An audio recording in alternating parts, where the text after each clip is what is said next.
Good morning students. तर last time आपण wave optics topic जो आहे तो जस्ट स्टार्ट केलेला आहे. तर लाईट म्हणजे काय, म्हणजे आत्ता माहिती असणारी इन्फॉर्मेशन काय आहे. लाईट ड्युअल नेचरमध्ये आहे, त्याला वेव्ह नेचर आणि पार्टिकल नेचर देखील आहे. आणि लाईट वेव्ह नेचरमध्ये असताना कुठल्या टाईपची वेव्ह आहे, it is in the form of electromagnetic wave. Okay, so different types of electromagnetic waves आहेत, जसे gamma rays, X-rays, UV light, infrared, microwave, radio waves. Okay, या different types of electromagnetic wave मध्ये काय आहे, light ही एक electromagnetic wave आहे. आणि सगळ्यात नॅरोएस्ट रिजन जो आहे इलेक्ट्रोमॅग्नेटिक वेव्हचा, नॅरो रिजन म्हणजे काय, स्प्रेड. म्हणजे प्रत्येक for example gamma rays certain wavelength पासून सर्टन वेव्हलेंथ पर्यंत व्हॅरी होते, किंवा मायक्रोवेव्ह सर्टन वेव्हलेंथ पासून सर्टन वेव्हलेंथ पर्यंत व्हॅरी होते. तर तो जो स्प्रेड आहे तो सगळ्यात कमी स्प्रेड कुणाचा आहे, फिजिबल लाईटचा आहे. आणि तो स्प्रेड किती आहे बघा. तर wavelength of visible light vary from 3700 angstrom to 7500 angstrom. Okay, so minimum wavelength आहे व्हायलेट आणि मॅक्सिमम वेवलेंथ आहे रेड. आणि याच्यामध्ये कुठले कलर्स असतात, विबग्योर. याची फ्रिक्वेन्सी अप्रॉक्सिमेटली 10⁻14 टू 10⁻15 हर्ट्स पर्यंत येते.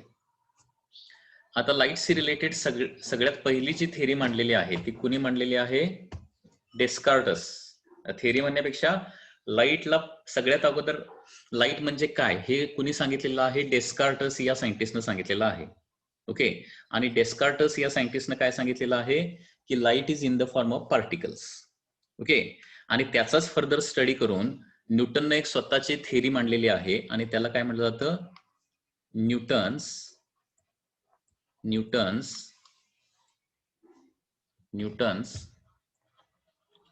कॉर्पस्क्युलर थेरी. न्यूटन्स कॉर्पस्क्युलर थेरी असं म्हटलं जातं. तर न्यूटन्स कॉर्पस्क्युलर थेरी जी आहे ती साधारणपणे 1675 मध्ये प्रपोज केलेली आहे. 1675 मध्ये. Okay, Newton's corpuscular theory. आणि ही जी थेरी आहे ते कुठल्या थेरीचं मॉडिफिकेशन आहे किंवा कुठल्या सायंटिस्टचं मॉडिफिकेशन आहे, डेस्कार्टस.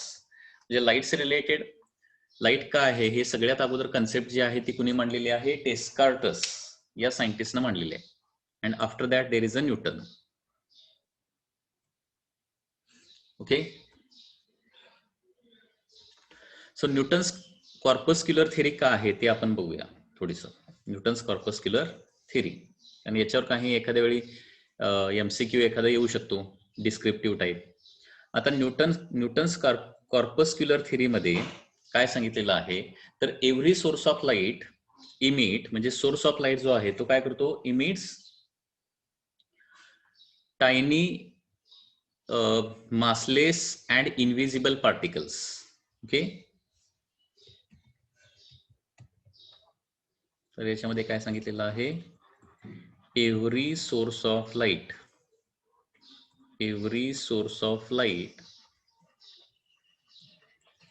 emits very small massless and invisible particles. जे पुन्हा एकदा न्यूटननं काय कन्सिडर केलेलं आहे, लाईटला पार्टिकल कन्सिडर केलेलं आहे सुरुवातीला. आणि हे सोर्स ऑफ लाईट मधून निघणारे पार्टिकल्स आहेत. आणि याला नाव काय दिलेलं आहे, कॉल्ड ॲज कॉर्पस्कल्स. याला काय म्हणलेलं आहे, कॉर्पस्कल्स असं म्हटलेलं आहे. ओके, आता लाईट जी आहे ती स्ट्रेट लाईन मध्ये ट्रॅव्हल होते. म्हणजे कॉर्पस्कल जे आहे ते फॉर एक्झाम्पल एखाद्यास हायली रिजिड, हायली इलास्टिक एखाद्या बॉल प्रमाणे असणार आहे, जे हाय व्हेलॉसिटीने ट्रॅव्हल करायला लागले.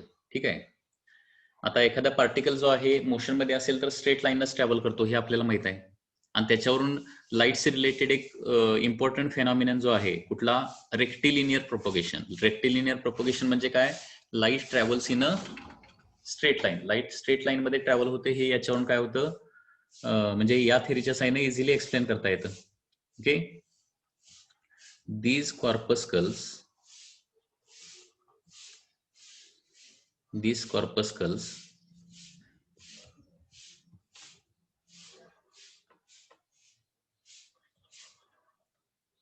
travels with uniform speed in a homogeneous medium. In a homogeneous medium along straight line. Okay. हे जे कॉर्पस्कल्स किंवा पार्टिकल्स जे आहेत ते काय करतात, एका स्ट्रेट लाईननं एका युनिफॉर्म स्पीडनं, म्हणजे स्पीड चेंज होत नाही, जोपर्यंत मीडियम चेंज होत नाही, ओके, तोपर्यंत ते स्ट्रेट लाईननं ट्रॅव्हल करतात without changing the speed. So this corpuscles travels with uniform speed in a homogeneous medium along a straight line. आता लाईटला डिफरंट कलर्स असतात. Okay, light has different colours. तर हे डिफरंट कलर्स कशामुळे असतात, तर त्याच्यामध्ये न्यूटननं काय सांगितलेलं आहे, different colours of light are due to the different sizes of the corpuscles. Okay, different colours of light are due to different sizes of corpuscles. म्हणजे पुन्हा एकदा बघा, every source of light emit tiny massless invisible particles, these are called as corpuscles. हे particle आणखी कसे असतात, highly elastic असतात किंवा परफेक्टली इलॅस्टिक असतात. परफेक्टली इलॅस्टिक आहेत. म्हणजे velocity before collision is equal to velocity after collision. म्हणजे इलॅस्टिक ही प्रॉपर्टी, परफेक्टली इलॅस्टिक प्रॉपर्टी कुठं वापरली जाते, कोलिजन्स मध्ये वापरली जाते. ठीक आहे. हे कॉर्पस्कल जे आहेत ते काय होतात, एका होमोजिनियस मीडियम मधून युनिफॉर्म स्पीडनं ट्रॅव्हल करतात आणि ते एका स्ट्रेट लाईनच नेहमी ट्रॅव्हल करतात. आणि याच्यावरून काय प्रूव्ह करता येतं, रेक्टिलिनियर प्रोपोगेशन नावाची जी प्रॉपर्टी आहे, म्हणजे लाईट स्ट्रेट लाईन मध्ये ट्रॅव्हल होते, हे याच्यावरून प्रूव्ह होतं. डिफरंट कलर्स ऑफ लाईट हे कशामुळे असतात, due to different sizes of the corpuscles असतात, असं सांगितलेलं आहे.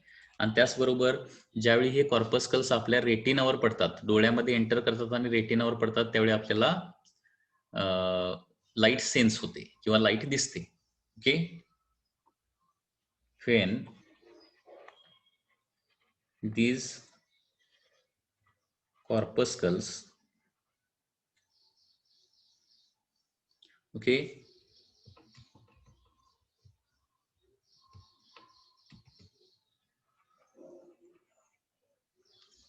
these corpuscles enter eyes and falls on retina,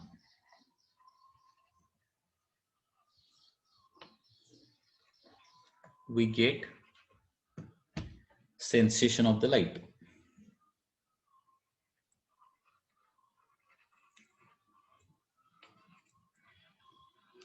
तर या पद्धतीने ही न्यूटनची कॉर्पस्क्युलर थिअरी आहे. ओके, तर याच्यामध्ये रिफ्लेक्शन आणि रिफ्रॅक्शन कसं एक्सप्लेन केलंय बघा. नेक्स्ट पॉइंट नंबर 5, रिफ्लेक्शन कसं एक्सप्लेन केलेलं आहे. तर याच्यामध्ये असं सांगितलेलं आहे की रिफ्लेक्टिंग सरफेस आणि कॉर्पस्कल्स यांच्यामध्ये काय असतं, रिपल्शन असतं. There is a repulsion between reflecting surface and the corpuscles. आणि त्याच्यामुळे कॉर्पस्कल्स ज्यावेळी एखाद्या रिफ्लेक्टिंग सरफेसवर आदळतात, त्यावेळी ते काय होतात, बाउन्स बॅक होतात due to that repulsive force. And therefore काय होणार आहे, रिफ्लेक्शन टेक्स प्लेस. म्हणजे जसं एखाद्या बॉलचं एखाद्या सरफेस पासून रिफ्लेक्शन होतं, बॉल सरफेसवर आदळल्यानंतर ज्या पद्धतीनं रिफ्लेक्शन होतं, त्या पद्धतीनं रिफ्लेक्शन होणार आहे. Okay, so reflection is due to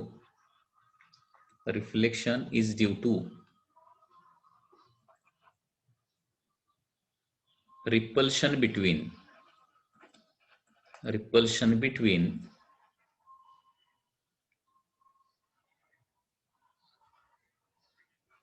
corpuscles and reflecting surface.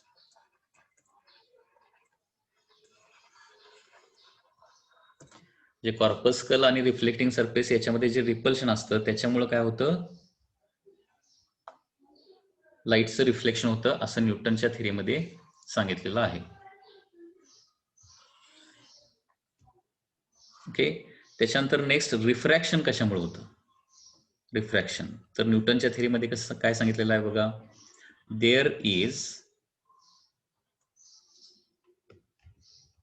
refraction is due to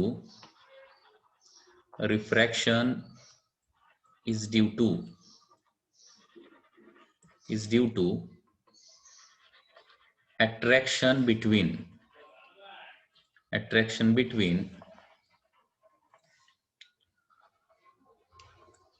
corpuscles and refracting surface.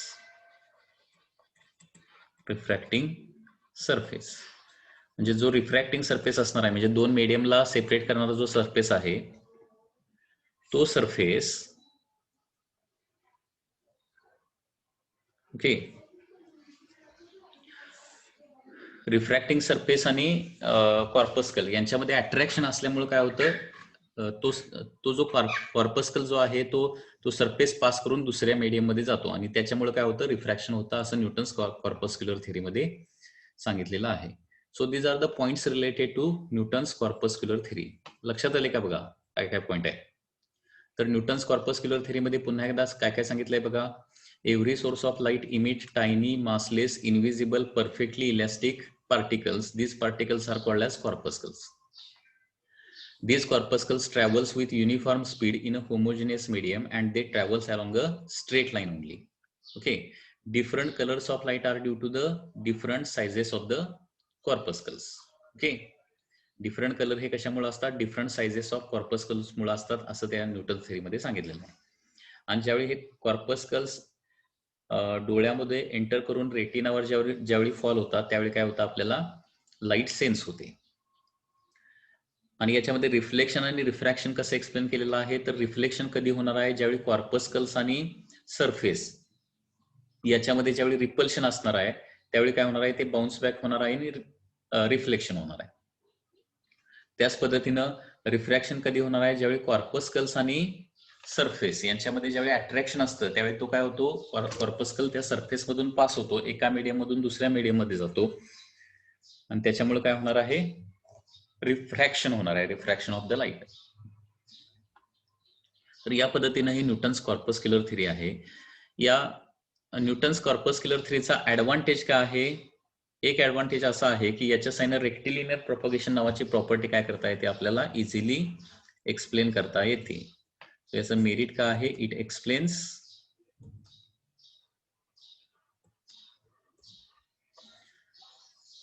Rectilinear propagation. म्हणजे लाईट स्ट्रेट लाईन मध्ये ट्रॅव्हल का करते. ओके, म्हणजे लाईट स्ट्रेट लाईन मध्ये ट्रॅव्हल करणं हा जो फेनॉमिनन आहे त्याला काय म्हणायचं, रेक्टिलिनियर प्रोपगेशन असं म्हणायचं. So this three explain rectilinear propagation of the light. Okay, परंतु याचे अनेक डीमेरिट्स आहेत, या थेरीचे अनेक डीमेरिट्स आहेत, लक्षात घ्या. तर याच्यामध्ये पहिला डीमेरिट काय आहे, according to this theory partial reflection and refraction explain करता येत नाही. This theory fails to explain partial reflection and refraction. आता हे पार्शियल रिफ्लेक्शन अँड रिफ्रॅक्शन म्हणजे काय, तर सपोज हा एखादा ग्लास सरफेस असेल, ग्लासचा सरफेस असेल, ठीक आहे, आणि याच्यावर जर लाईट इन्सिडेंट झाली, याच्यावर काय झाली, लाईट इन्सिडेंट झाली, तर ती जी लाईट आहे, काही लाईट काय होते, रिफ्लेक्ट होते आणि काही लाईट काय होते, आतमध्ये रिफ्रॅक्ट होते. हा जो फेनॉमिनन आहे याला काय म्हणायचं, पार्शियल रिफ्लेक्शन अँड रिफ्रॅक्शन. कारण ग्लासवर लाईट पडल्यानंतर ग्लास चमकतो म्हणजे रिफ्लेक्शन झाल्यावरच चमकणार ना, का त्याच्याशिवाय चमकणारच नाही, लक्षात घ्या. ओके, आणि त्याचबरोबर ग्लासच्या पलीकडचं पण दिसतं, म्हणजे ती लाईट काय होत असली पाहिजे, त्या ग्लासमधून आत पण जात असली पाहिजे. म्हणजे जनरली ट्रान्सपरंट मीडियम असेल, एखादा ट्रान्सपरंट मीडियम असेल तर काय होतं, लाईटचं काही प्रमाणात रिफ्लेक्शन पण होतं आणि काही प्रमाणात रिफ्रॅक्शन पण होतं. लक्षात घ्या, याला काय म्हणायचं, पार्शियल रिफ्लेक्शन अँड रिफ्रॅक्शन. आता न्यूटनची थेरी काय सांगते की रिपल्शन झालं तर रिफ्लेक्शन होणार, अट्रॅक्शन झालं तर रिफ्रॅक्शन होणार. मग एखाद्या सरफेस बरोबर काय असणार आहे, कॉर्पस्कलचं एखाद्या सरफेस बरोबर एक तर अट्रॅक्शन तरी असणार, नाही तर रिपल्शन तरी असणार. ओके, म्हणजे अकॉर्डिंग टू न्यूटन्स थेरी काय होणार आहे, एक तर तिथं रिफ्लेक्शन तरी होणार, नाही तर रिफ्रॅक्शन तरी होणार. पार्शियल रिफ्लेक्शन होऊच शकत नाही, म्हणजे दोन्ही एका वेळी होऊ शकत नाही. ओके, त्याच्यामुळे ही थेरी काय होते, इथं हा फेनॉमिनन एक्सप्लेन करायला फेल होते. त्याचबरोबर रिफ्रॅक्शन कशामुळे क्रिएट होते म्हणून सांगितलंय, due to attraction between corpuscles and refracting surface. आता अट्रॅक्शन जर प्रोड्यूस झाला, अट्रॅक्टिव्ह फोर्स प्रोड्यूस झाला, तर कॉर्पस्कलचं स्पीड काय व्हायला पाहिजे, वाढायला पाहिजे ना. त्याच्यामुळे या थेरीनुसार सेकंड मोठा डिमेरिट या थेरीचा काय आहे, according to this theory,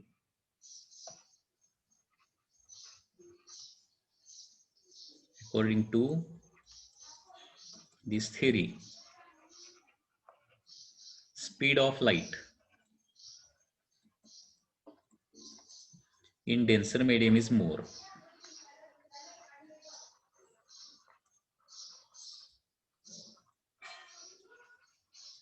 than rarer medium.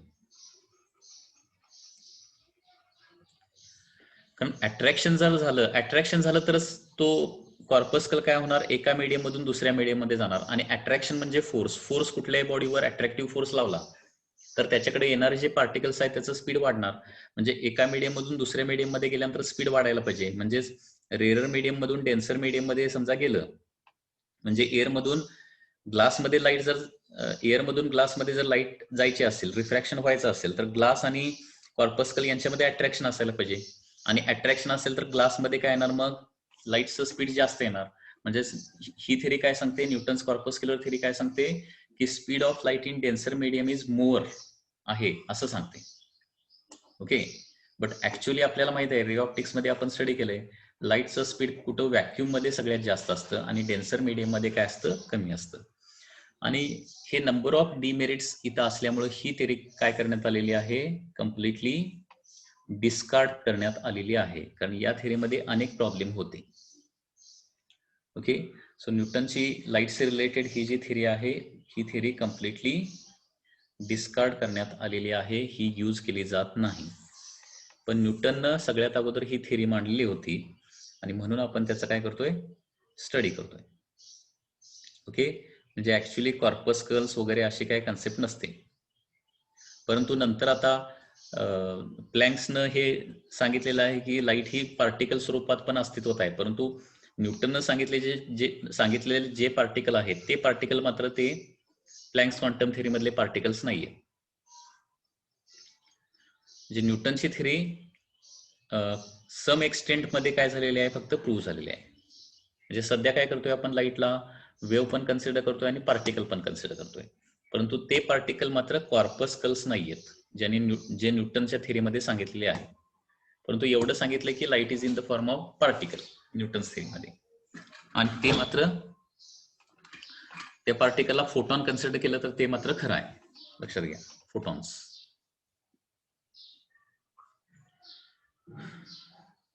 आता या थेरीमध्ये डिफरंट प्रॉब्लेम्स असल्यामुळं काय केलेली आहे, ही थेरी कम्प्लिटली डिस्कार्ड केलेली आहे. आणि मग दुसरी थेरी जी आहे, त्याच्यानंतर दुसरी थेरी प्रपोज केलेली आहे 1678 मध्ये. सो ही साधारणपणे 1675 मध्ये प्रपोज केलेली होती. आणि त्याच्यानंतर हायजीन या सायंटिस्टनं एक थेरी मांडलेली आहे, त्याला काय म्हटलं जातं, हायजीन्स वेव्ह थेरी असं म्हटलं जातं.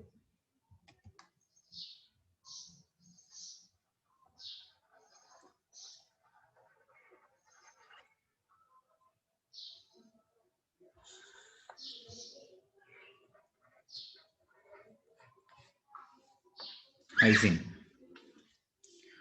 तर 1678 मध्ये क्रिस्टियन हायजीननं लाईटशी रिलेटेड एक थेरी मांडलेली आहे आणि त्याला हायजीन वेव्ह थेरी असं म्हटलेलं आहे. सो आता या थेरीचे काय काय पॉईंट्स आहेत लक्षात घ्या. तर according to this theory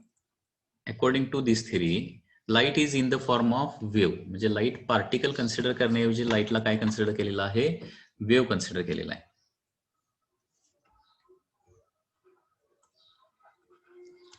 light travels in the form of longitudinal wave. Okay, longitudinal wave.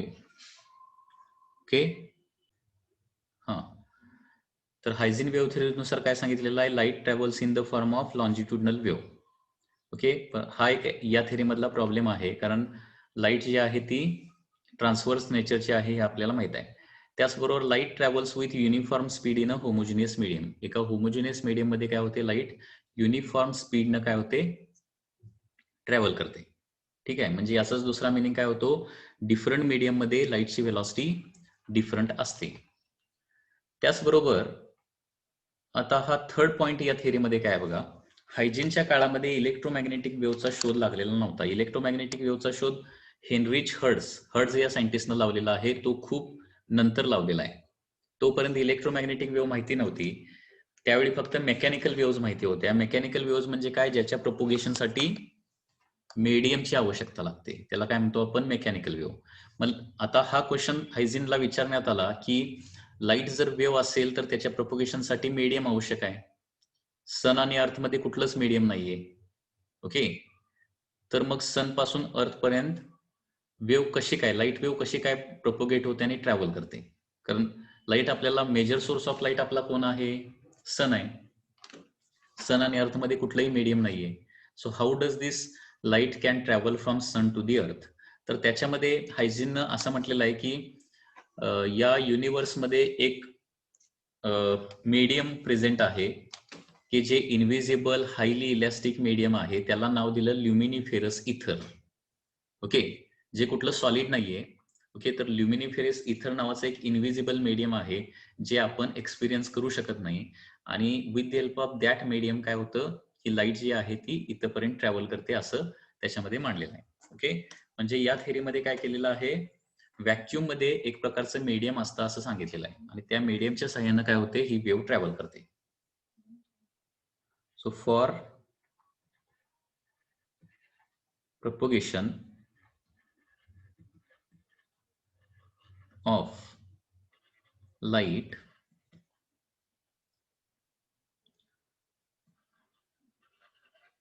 Hygiene assumed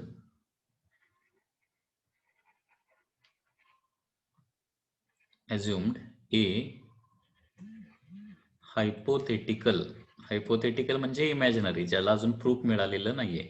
hypothetical medium ल्युमिनिफेरस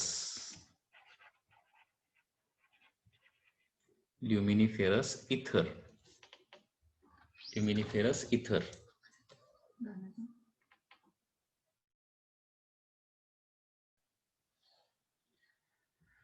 For propagation of light, Hygiene assumed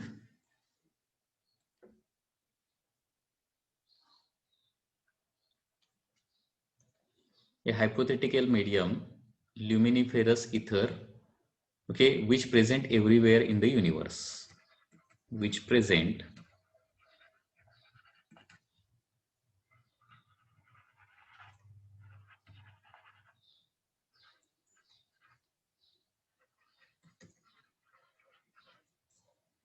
okay. त्याचबरोबर आता डिफरंट कलर्स ऑफ लाईट कशामुळे आहेत, तर याचं एक्सप्लेनेशन हायझिननं काय सांगितलेलं आहे, different colours of light are due to different wavelength. Different colours of light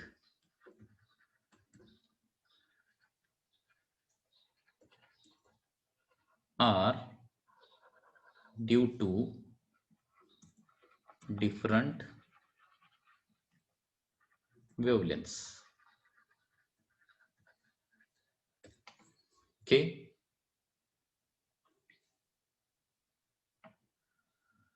तर या पद्धतीने हायझिन वेव्ह थेअरी मधले काही पॉइंट्स आहेत. त्याचबरोबर लाईट सेन्स कशी होते, whence light waves falls on our retina, okay, we get the sensation of light. When light waves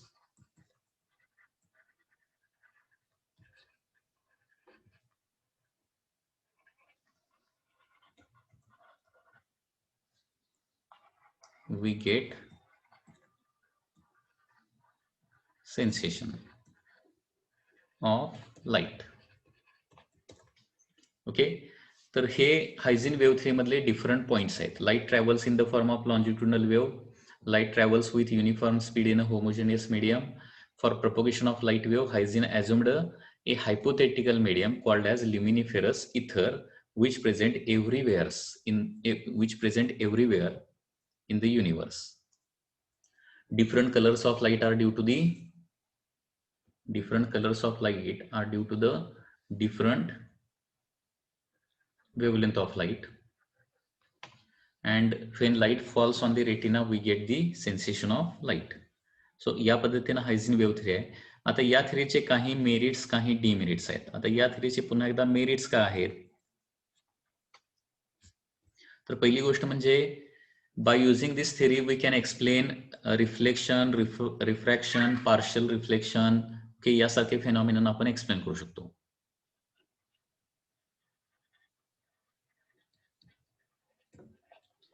reflection, refraction,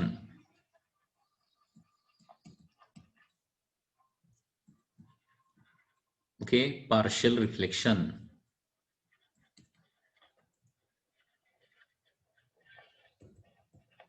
etcetera. त्याचबरोबर with this theory we can explain interference diffraction.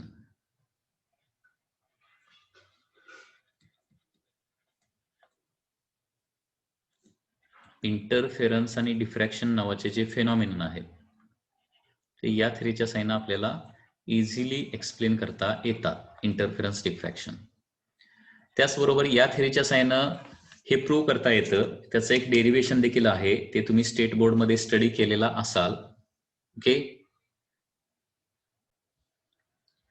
so according to this theory we can prove that velocity of light in rarer medium is more and denser medium it is less. म्हणजे त्याच्यासाठी theory मध्ये एक derivation पण आहे, okay, जे board एक्झामला विचारलं जातं.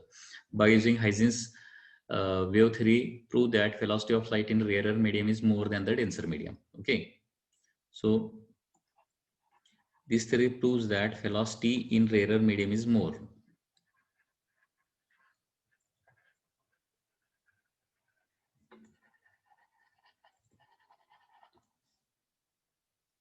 Okay, so these are the merits.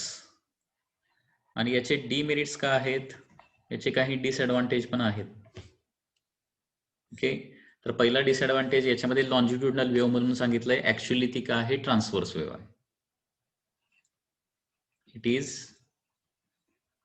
Transverse wave. सगळ्यात मोठा दुसरा डिमेरिट काय आहे, या थेरीमध्ये एक हायपोथेटिकल मीडियम कन्सिडर करण्यात आलेला आहे, ल्युमिनिफेरस इथर. परंतु नंतर हे मायकलसन अँड मोर्ली या सायंटिस्टनी काही एक्सपेरिमेंट केले आणि त्याच्या साहाय्याने असं कुठलं मीडियम आहे का ते चेक केलं. ओके, तर ते असं कुठलंही मीडियम प्रेझेंट नाहीये हे त्यांना लक्षात आलं. मायकलसन and Morley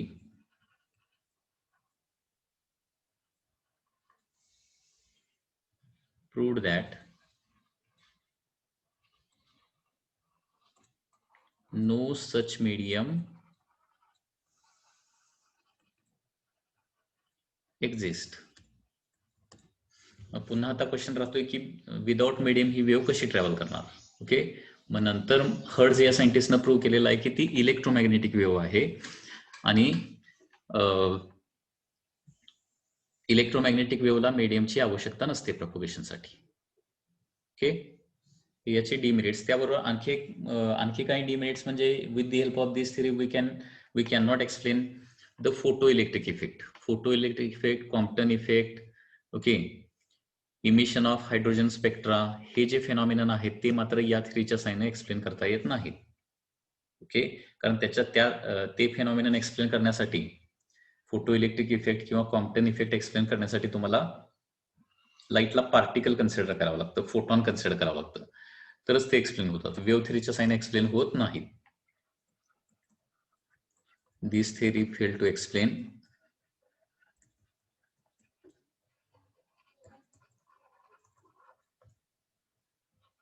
photoelectric effect,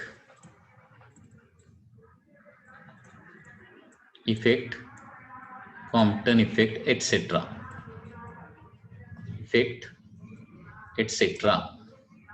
okay. आणि याच्यानंतर हायझिन वेव्ह थेअरी नंतर नेक्स्ट येते दॅट इज हर्ट्झ थेअरी. आणि हर्ट्झ थेअरीमध्ये काय सांगितलेलं आहे, light is a transverse wave which is electromagnetic wave. Okay. आणि या पद्धतीनं आता आपण जी थेअरी वापरतोय लाईटशी रिलेटेड जी वेव्ह थेअरी वापरतोय ती कुठली आहे, हर्ट्झची वेव्ह थेअरी वापरतोय, लक्षात घ्या. ठीक आहे.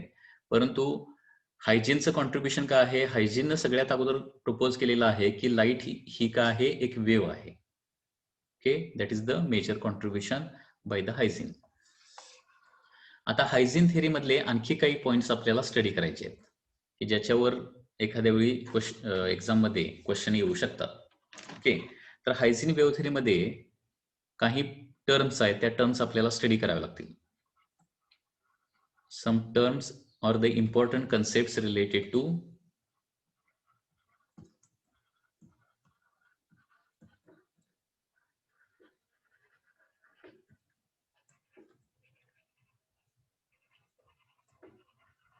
hygiene wave theory. Important concept or important terms related to hygiene wave theory. तर त्याच्यामध्ये फर्स्ट जी कन्सेप्ट आहे दॅट इज वेव्ह फ्रंट. म्हणजे काय वेव्ह फ्रंट? कारण हे रिफ्लेक्शन, रिफ्रॅक्शन किंवा पार्शल रिफ्लेक्शन किंवा लाईटची व्हेलॉसिटी एरर मीडियामध्ये जास्त असते हे एक्सप्लेन करण्यासाठी काही टर्म्स इथं हायजीननं एक्सप्लेन केलेले आहेत. त्या टर्म्स काय काय ते बघूया. तर त्याच्यामध्ये पहिली जी टर्म आहे that is wave front. Wave front म्हणजे काय? It is the locus of all the points in the medium. Okay. Definition काय बघा आणि त्याच्यानंतर याचा मिनिंग लक्षात घेऊया. Wave front is defined as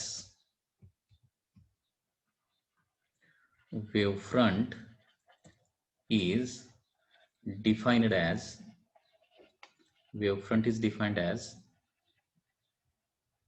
locus of all the points in medium, locus of all the points in medium to which waves reach simultaneously so that all points are in same phase. ही वेव्हफ्रंटची definition आहे. Board exam मध्ये काही वेळेला 1 मार्कला विचारले जाते. याचं meaning काय आहे हे लक्षात आल्यानंतरच तुम्हाला ही डेफिनेशन लक्षात राहणार आहे.